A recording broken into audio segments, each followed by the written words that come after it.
ওঙ্কার বাংলায় সঙ্গে রয়েছে আমি শিল্পা। এই মুহূর্তের খবর হলো, পুজোর আগে ফের অ্যাকশনে ইডি। সাত সকালে বেহালার শখের বাজারের একটি সংস্থার অফিসে চলে তল্লাশি।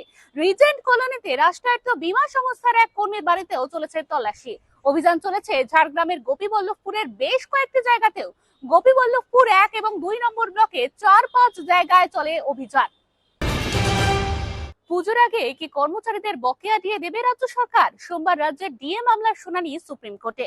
গত 4 আগস্ট সুপ্রিম কোর্টের বিচারপতি সঞ্জয় করল ও বিচারপতি পি.কে মিশ্র ডিভিশন বেঞ্চ জানিয়েছিল, ডিএ মামলা দ্রুত নিষ্পত্তি চায় আদালত। ফের সাংগঠনিক বৈঠকে অভিষেক বন্দ্যোপাধ্যায়। বনগাঁ, দমদম ও ব্যারাকপুর সাংগঠনিক জেলার সঙ্গে বৈঠকে অভিষেক। বৈঠকে হাজির বনগাঁ সাংগঠনিক জেলার চেয়ারপারসন মমতা ঠাকুর। উপস্থিত বনগাঁর সাংগঠনিক জেলার সভাপতি বিশ্বজিৎ দাসও।